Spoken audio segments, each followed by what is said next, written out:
ದಿನ ಆಮೆಗತಿಯ ಆಪರೇಷನ್. ಕೊನೆಗೂ ಪತ್ತೆ ಆಯ್ತಾ ಬೆನ್ಸ್ ಲಾರಿ? ನದಿ ಆಳದಲ್ಲಿ ಇದ್ದಾನ ಅರ್ಜುನ? ಆಪರೇಷನ್ ಅರ್ಜುನ.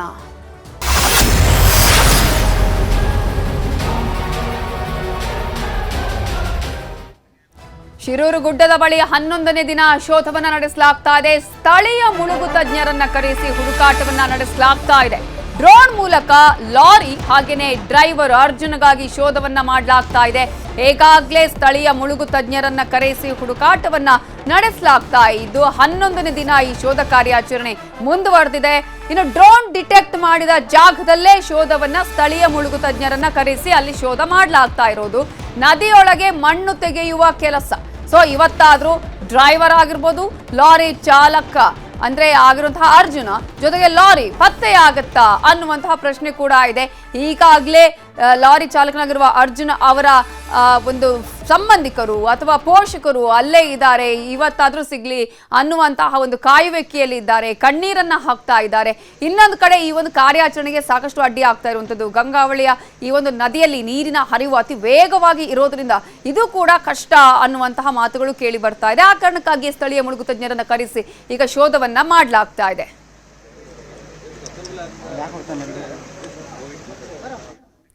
ಇನ್ನು ಶಿರೂರು ಗುಡ್ಡದ ಬಳಿ ಆಪರೇಷನ್ ಅನ್ನ ಮುಂದುವರಿಸಲಾಗಿದೆ. 11ನೇ ದಿನ ಆಪರೇಷನ್ ಅನ್ನ ನಡೆಸಲಾಗ್ತಾ ಇದ್ದು ಗುಡ್ಡದ ಮಣ್ಣು ಕುಸಿದಿದೆಯಲ್ಲ ಅದನ್ನ ತೆರವುಗೊಳಿಸುವಂತಹ ಕಾರ್ಯಾಚರಣೆ ಅಂತ ನಿರಂತರವಾಗಿ ಸಾಗ್ತಾ ಇದೆ. ಹೋಟೆಲ್ನ ಅವಶೇಷಗಳ ಅಡಿ ಶೋಧ ಕಾರ್ಯವನ್ನ ನಡೆಸಲಾಗ್ತಾ ಇದೆ. ಈಗಾಗಲೇ ಅಲ್ಲಿ ಹೋಟೆಲೇ ಕಂಪ್ಲೀಟ್ ಆಗಿ ಮಣ್ಣು ಪಾಲಾಗಿದ್ದನ್ನ ನಾವು ಗಮನಿಸಿದ್ವಿ. ಈ ಹಿನ್ನೆಲೆಯಲ್ಲಿ ಹೋಟೆಲ್ನ ಅವಶೇಷಗಳ ಅಡಿ ಕೂಡ ಶೋಧವನ್ನ ನಡೆಸಲಾಗ್ತಾ ಇದೆ. ಹಿಟಾಚಿಗಳ ಮೂಲಕ ಕಾರ್ಯಾಚರಣೆಯನ್ನು ನಡೆಸಲಾಗ್ತದೆ. ಇಲ್ಲಿ ಸ್ಥಳೀಯಂತಹ ಜಗನ್ನಾಥ್ ಆಗಿರ್ಬೋದು, ಅಂದ್ರೆ ತಮಿಳುನಾಡಿನ ಮೂಲದವರು ಜಗನ್ನಾಥ್, ಡ್ರೈವರ್ ಲೋಕೇಶ್ ಸ್ಥಳೀಯರು ಮೃತದೇಹಕ್ಕಾಗಿ ಶೋಧವನ್ನ ನಡೆಸಲಾಗ್ತಾ ಇದೆ. ಶಿರೂರಿನಲ್ಲಿ ನ್ಯೂಸ್ 18 ಕಂಪ್ಲೀಟ್ ಆದಂತಹ ಗ್ರೌಂಡ್ ರಿಪೋರ್ಟ್ ಅನ್ನ ಪ್ರತಿದಿನ ಪ್ರತಿ ಕ್ಷಣ ಅಲ್ಲಿ ಏನೇನು ಆಗ್ತಾ ಇದೆ ಅನ್ನುವ ಸಂಪೂರ್ಣ ಮಾಹಿತಿಯನ್ನ ನೀಡ್ತಾನೆ ಇದೆ. ಹಾಗಾದ್ರೆ ಏನಾಗಿದೆ? ಇನ್ನೂ ಇಬ್ಬರ ಶವ ಆದ್ರೆ ಮತ್ತೊಂದು ಕಡೆ ಅರ್ಜುನನ ಒಂದು ಹುಡುಕಾಟವನ್ನ ಕೂಡ ನಡೆಸಲಾಗ್ತಾ ಇದೆ. ಭಾರತ್ ಬೆನ್ಸ್ಗೆ ಸಂಬಂಧಪಟ್ಟಂತಹ ಲಾರಿ ಸಿಗುತ್ತಾ ಅನ್ನೋದನ್ನ ಕೂಡ ಹುಡುಕಾಡಲಾಗ್ತಾ ಇದೆ. ಆದ್ರೆ ಇಲ್ಲಿವರೆಗೂ ಕೂಡ ಈ 3 ವಿಚಾರಕ್ಕೆ ಸಂಬಂಧಪಟ್ಟ ಹಾಗೆ ಯಾವುದೇ ರೀತಿಯ ಸುಳಿವು ಸಿಗ್ತಾ ಇಲ್ಲ. ನಿಮ್ಗೆ ಈಗ ತೋರಿಸ್ತಾ ಇದೀವಲ್ಲ, ದುರಂತಕ್ಕೂ ಮುನ್ನ ಯಾವ ರೀತಿಯಾಗಿ ಅಲ್ಲಿ ಚಿತ್ರಣ ಇತ್ತು ಅನ್ನೋದನ್ನ ತೋರಿಸ್ತಾ ಇದೀವಿ. ಆದ್ರೆ ದುರಂತ ಆದ ಸ್ಥಳ ಯಾವ ರೀತಿಯಾಗಿದೆ ಈಗ ಅನ್ನೋದನ್ನ ಗಮನಿಸಬಹುದು. ಶಿರೂರು ಗುಡ್ಡದ ಒಂದು ದೃಶ್ಯವನ್ನ ನೀವು ಗಮನಿಸ್ತಾ ಇದ್ರೆ ಅಲ್ಲಿ ಗುಡ್ಡದ ಅಡಿ ಟೀ ಅಂಗಡಿಯನ್ನ ಕೂಡ ಅಲ್ಲಿ ನಡೆಸಲಾಗ್ತಾ ಇತ್ತು. ಅಲ್ಲಿ ಬರುವಂತಹ ವಾಹನ ಸವಾರರು ಅಥವಾ ಆ ಒಂದು ಭಾಗದಲ್ಲಿ ಹೋಗುವವರು ಅಲ್ಲಿ ಒಂದ್ಸಲ ನಿಲ್ಲಿಸಿ ಟೀ ಕುಡಿದು ಆ ನಂತರ ಅಲ್ಲಿ ತಮ್ಮ ಪ್ರಯಾಣವನ್ನ ಮುಂದುವರಿಸ್ತಾ ಇದ್ರು. ಆಲ್ಮೋಸ್ಟ್ ಟ್ಯಾಂಕರ್ಗಳಾಗಿರ್ಬೋದು, ಲಾರಿಯ ಚಾಲಕರು ಇಲ್ಲಿ ಹೆಚ್ಚಾಗಿ ಇಲ್ಲಿ ಬರ್ತಾ ಇದ್ರು. ಆದ್ರೆ ಇದೀಗ ಆ ಒಂದು ಪ್ರದೇಶ ಅಲ್ಲಿ ಹಾಗಿತ್ತು ಅನ್ನೋದನ್ನ ಯೋಚನೆ ಮಾಡೋದಿಕ್ಕೂ ಕಲ್ಪನೆಗೂ ಕೂಡ ಸಾಧ್ಯ ಇಲ್ಲ. ಆ ರೀತಿಯಾಗಿ ಕಂಪ್ಲೀಟ್ ಬದಲಾಗಿದೆ. ಇಡೀ ಹೋಟೆಲೇ ನೆಲಸಮ ಆಗಿರುವಂಥದ್ದು. ಪ್ರಮುಖವಾಗಿ ಆ ಒಂದು ಹೋಟೆಲಲ್ಲಿದ್ದಂತಹ ಮಕ್ಕಳ ಆಗಿರ್ಬೋದು, ಮನೆಯವರು ಸಮಾಧಿ ಆಗಿದ್ದಾರೆ. 5 ಮಂದಿ ಆ ಒಂದು ಕುಟುಂಬದವರು, ಇಡೀ ಕುಟುಂಬವೇ ಅಲ್ಲಿ ಮಣ್ಣಿನ ಅಡಿಯಲ್ಲಿ ಸಿಕ್ಕಾಕೊಂಡಿರೋದು, ಅವರ ಶವ ಸಿಕ್ಕಿರೋದನ್ನು ಕೂಡ ನಾವು ಗಮನಿಸಬಹುದು. ಆದರೆ ಈ ಒಂದು ಮನೆಯಲ್ಲಿ 5ರಲ್ಲಿ ಒಬ್ಬರ ಶವ ಸಿಕ್ಕಿಲ್ಲ ಅನ್ನೋದನ್ನು ಕೂಡ ನಾವಿಲ್ಲಿ ಗಮನಿಸಬೇಕಾಗತ್ತೆ. ಇನ್ನೊಂದು ಕಡೆ ಈಗಾಗಲೇ ಜಗನ್ನಾಥ್ ಅನ್ನುವವರ ಕೂಡ ಅವರು ಕೂಡ ನಾಪತ್ತೆಯಾಗಿದ್ದಾರೆ ಅನ್ನುವ ಕಂಪ್ಲೇಂಟ್ ಅನ್ನು ಕೂಡ ಮಾಡಲಾಗಿದೆ. ಅದೇ ರೀತಿಯಾಗಿ ಲೋಕೇಶ್ ಅವರು ಶೃಂಗೇರಿಗೆ ಹೋಗ್ತೀನಿ ಅಂತ ಹೇಳಿ ಆ ನಂತರ ಅವರು ಆ ಒಂದು ಬಸ್ ಸ್ಟ್ಯಾಂಡ್ ಹತ್ರ ಇದ್ರು, ಆ ಭಾಗದಲ್ಲೇ ಇದ್ರು.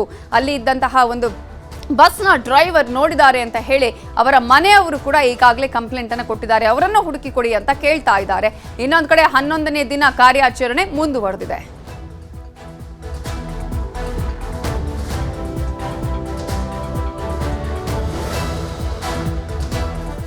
ರಾಮನಗರ ಜಿಲ್ಲೆಯ ಹೆಸರು ಬದಲಾವಣೆಗೆ ಅಂದ್ರೆ ಬೆಂಗಳೂರು ದಕ್ಷಿಣ ಜಿಲ್ಲೆ ಅಂತ ಹೇಳಿ ಮರು ನಾಮಕರಣವನ್ನ ಮಾಡೋದಕ್ಕೆ ಸಚಿವ ಸಂಪುಟದಲ್ಲಿ ಒಮ್ಮತದ ಒಪ್ಪಿಗೆ ಸಿಕ್ಕಿದೆ.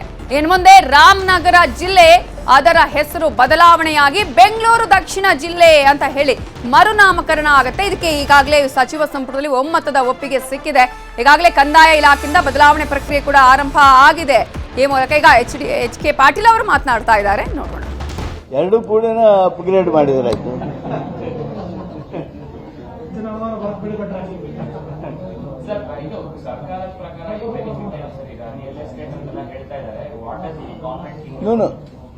ರಿಯಲ್ ಎಸ್ಟೇಟ್ ಅದು ಇದು ಆ ಕಡೆ ಹೋಗೋದಿಲ್ಲ.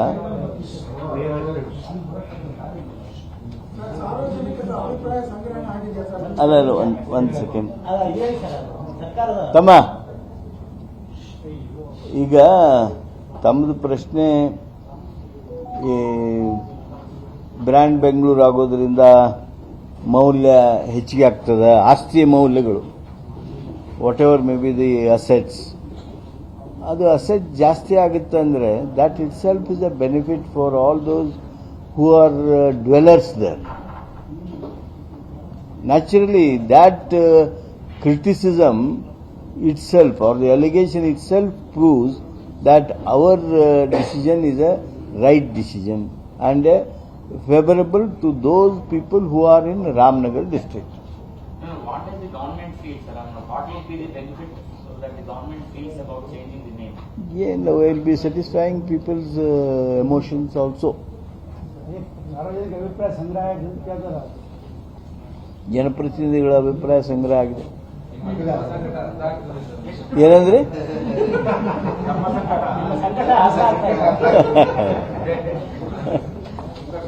ಅಲ್ಲ, ಅವ್ರದ್ದು ರಾಮನಗರ ಆಸ್ತಿ ಕಿಮ್ಮತ್ತು ಜಾಸ್ತಿ ಆದರೆ ರಾಮನಗರದವ್ರಿಗೆಲ್ಲರಿಗೂ ಒಳ್ಳೇದಾದರೆ ಸಂಕಟ ಯಾರಿಗೂ ಆಗಬಾರ್ದಲ್ಲ.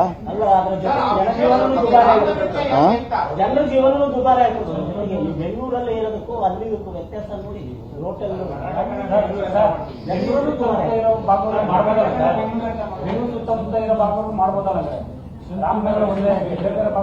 ಎಲ್ಲಿ ಬಿಟ್ಟಿವಿ ನಾವು?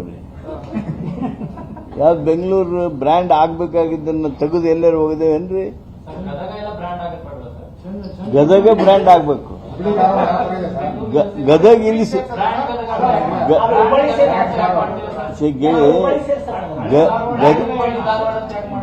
ಗದಗ ಬ್ರ್ಯಾಂಡ್ ಬೆಂಗಳೂರು ಆಗೋದಿಲ್ಲ, ಗದಗ ಬ್ರ್ಯಾಂಡ್ ಆಗುತ್ತೆ, ಹುಬ್ಬಳ್ಳಿ ಧಾರವಾಡ ಬ್ರ್ಯಾಂಡ್ ಆಗುತ್ತೆ.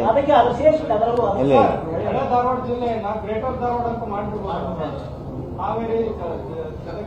ನೋಡಿ, ನಾವೆಲ್ಲರೂ ಧಾರವಾಡ.